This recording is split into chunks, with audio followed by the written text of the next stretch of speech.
네, 안녕하세요. 예. 울산 갔다 오셨죠? 예, 갔다 왔습니다. 소감이 어떻습니까?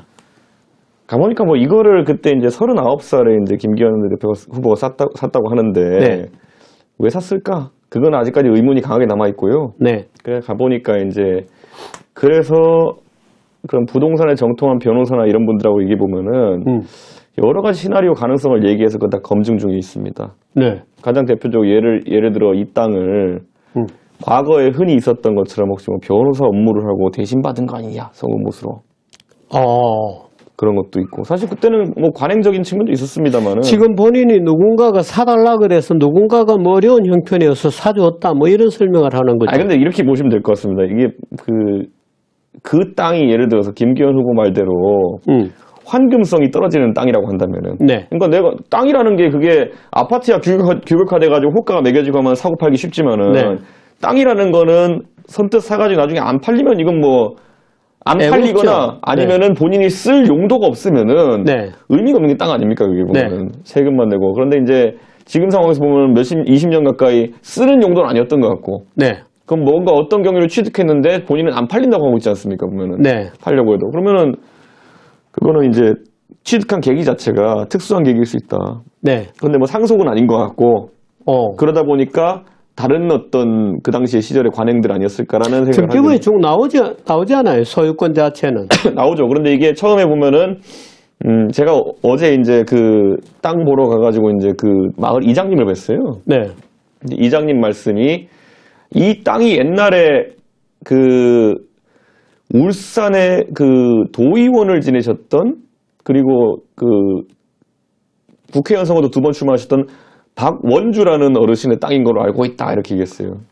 주인이 있군요. 그러니까 박원주라는 분의 땅이다라고 이제 얘기하셨는데 그분이 이제 뭐 1915년생이세요, 그분이. 그러니까 그분이 한참 전에 그 일가가 땅을 소유한 건 맞아 보입니다. 그래서 등기부를 타 올라가다 보면 위에 박 씨가 누가 나와요. 근데 그 박 씨와 박원주 그 전 도의원과의 관계가 무엇인지는 좀 더 봐야 되는데 나이차로 봤을 때 지금 봤을 때는 뭐 아들이라 보기에는 나이차가 좀 있고 조카 정도 되는 위치 아닌가라고 보고 있는데 그래서 그럼 그분도 그러면 생각해 보시면은 1940 몇 년생인데 그분도 지금 소재를 저희가 파악해야 되는 거 그러면은 그럼 또 그러면은 김기현 후보한테 그러면 땅을 실제로 판 계기는 무엇이냐 이런 걸 다 이제 확인을 해야 되는 거기 때문에 그걸 지금 뭐 근데 저는 이제 그 단서나 실마리를 보고 왔고 보니까 현장에 가니까 언론인들이 많이 와 있더라고요. 그래서 그 언론인들이 또 그걸 보고 그렇게 가고 있는 것 같습니다. 지금 말하자면 김기현 의원 본인이 그 땅은 내가 왜 산 거다 하고 밝히면 되잖아요. 그래서 제가 이제 목장 용지니까 목축업하려고 산 거냐라고 했더니 오늘 또 답변하면서 거기 목장 용지지 내가 목장한다고는 안 했다 이런 식으로 얘기하더라고요. 뭐 그 말을 갖다 치면 근데 무슨 용도로 그 39이면은 그때 이제 갓 판사 그만두고 나와가지고 이제 변호사 개업한 다음에 그때 2억 주고 샀다는 거 아닙니까? 98년도 돈으로 2억을. 큰 돈입니다. 98년도 2억이면 지금 뭐 훨씬 많은데 그거를 서울에 아파트 샀으면 지금 몇 억이 됐을 텐데 그거를 그때 본인 말로는 황금성도 떨어지는 그러면 이제 그 팔기도 어려운 땅에다 묻었다는 게 우선 말이 안 되는 거 아닙니까? 그래가지고 지금 취득 경위에 대해 가지고 많은 언론인들이 살피고 있는 겁니다, 지금. 그 취득 경위가 예를 들어서 저 같은 경우에 보면은 그 김기현 의원 말대로 뭐 여러 가지 맹지고 뭐 기울기가 뭐 25도 이상 되고 뭐 여러 가지 조건이 있으면 그럼 그 땅을 왜 샀어요? 라고 물어봐야 되는데. 노후를 대비해서 산다라고 하면 노후를 대비하면 우리가 여러 가지 있잖아요. 그럼 나중에 뭐 별장을 지을 수도 있고, 안 가서 뭐 작은 농사를 지을 수도 있고 이런 거잖아요. 그러면 산에 가서 여기가 그러면 제가 그때 그래서 목축을 하면 곳이 아니다. 상수도 보고 농사를 지으려 해도 딱히 그런 거 없다. 편의점 경사도가 있다. 그러면 이 땅을 왜 산 거냐? 2억이나 주고 그 당시 돈으로. 2억 가까운 돈을 주고. 그렇습니다. 근데 그 본인은 문제는 이제 정치적으로 예를 들어서 황교안 후보하고 토론 중에 그 땅에 대해서 일호의 거짓이라도 있으면 정치 생명을 걸겠다, 뭐 은퇴하겠다고 굉장히 강한 약속을 걸기는 걸었는데 조건이 이런 거 있어요. 아마 많은 사람들이 그 조건에 대해서 스쳐 지나간 것 같은데 자기가 도시계획에 영향을 주었다면 주어서 그 땅의 가격이 말하자면 올라갔다면 생략돼 있고 자기가 그 도시 계획에 선을 하나라도 그을 수 있게 영향을 미쳤다면 책임을 지겠다 이랬거든요. 자기가 안 그었을 수는 있죠. 두 가지죠. 그러니까 결국에는 영향을 줬으면 그건 심각한 범죄고요. 그거는. 네. 그건 범죄지. 그거는 자기 땅 있는 대로 뭐 노선이 휘게 만들었다 그러면 그건 네. 범죄고. 두 번째는 그러면은 사실 이런 겁니다. 원래 KTX가 경부선 2단계가 KTX가 될 때 경부속도 2단계 될 때 신경주역으로 모든 걸 통합하려고 했었어요. 네. 네, 그래가지고 사실 지금도 KTX 타고 가보면요. 두 군데 다 서고 신경주역에 선 다음에 10분 뒤에 울산역에 섭니다. 네. 정차 간격이 너무 짧아요.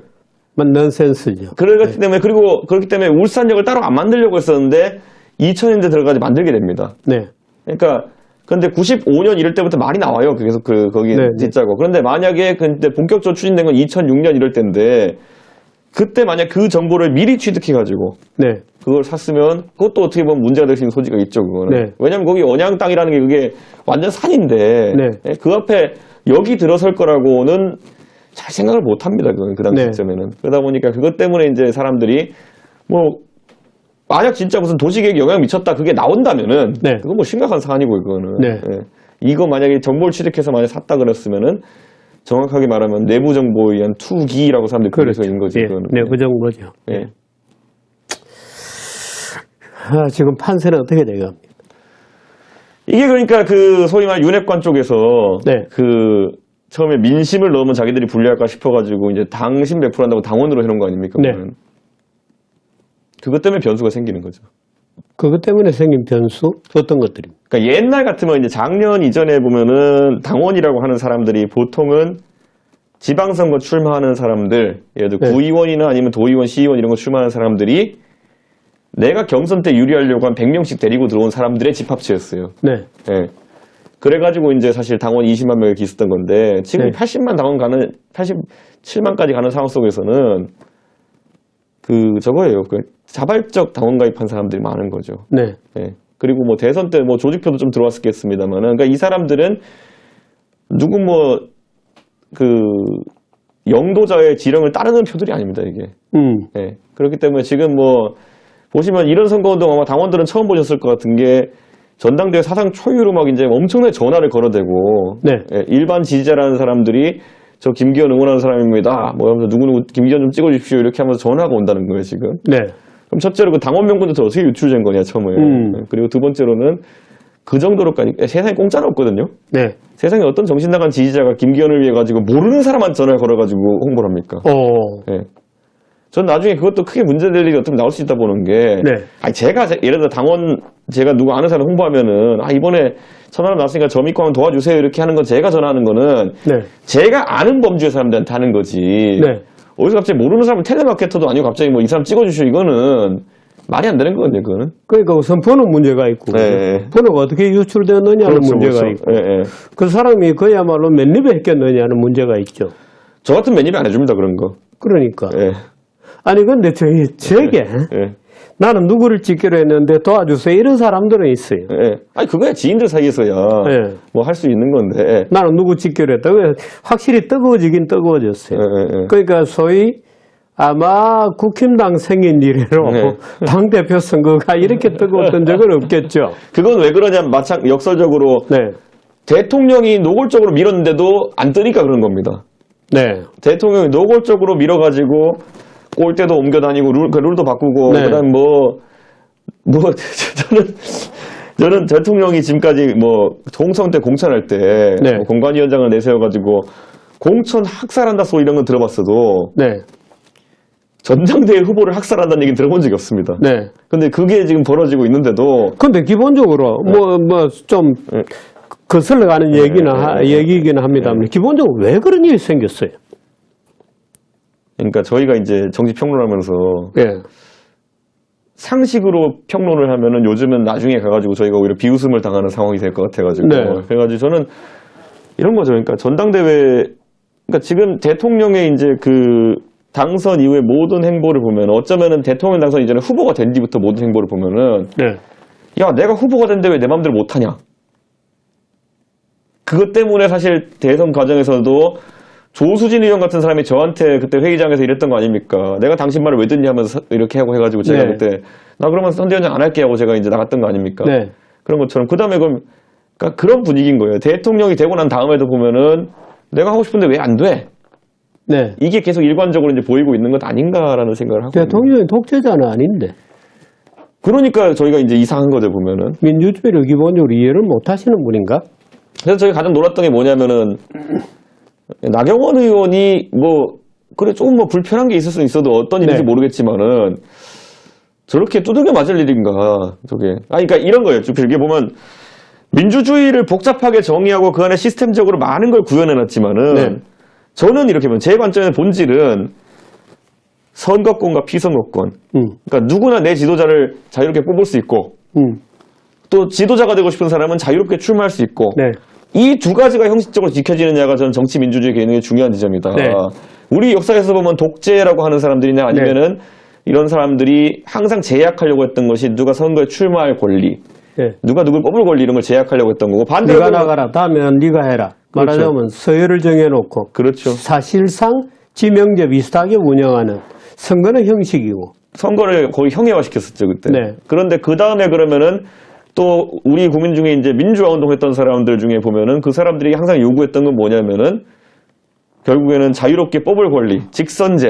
네. 예. 그리고 우리 지도자를 우리가 자유롭게 직선으로 뽑을 권리를 요구했던 거거든요. 네. 그러니까 이 두 가지가 저는 민주화의 사실상 형식적 구성 요건이자 사실상 전부라 보거든요. 저는 정치 민주화에. 근데 이거를 지금 이 당내 선거에서 과연 우리가 자유주의를 포방하는 정당에서 이번에 과연 그러면은 출마의 자유가 모두에게 보장되었느냐? 그러니까 피선거권이 보장되었느냐? 네. 아니죠. 아니죠. 네. 그럼 자 선거권 같은 경우에는 어떻게 되느냐? 선거권이라는 거는 우리가 굉장히 엄중하게 다뤄야 되는 것이고 급하게 조정하면 안 되는 것인데 이번에 네. 당신 민심 비율이라든지 이런 거 조정하면서 네. 바로 앞두고 바로 조정했잖아요, 보면은. 네. 그럼 이런 무슨 문제가 생기냐면은 내년도 공천룰이라고 안 건드릴까요, 나중에 보면은? 전당대회 한 달 남짓 앞두고 나가지고 그걸 룰을 바꾸는 사람들인데 네. 공천이나 이런 룰들은 한 달 앞두고 안 바꿀까요, 나중에 총선 앞두고?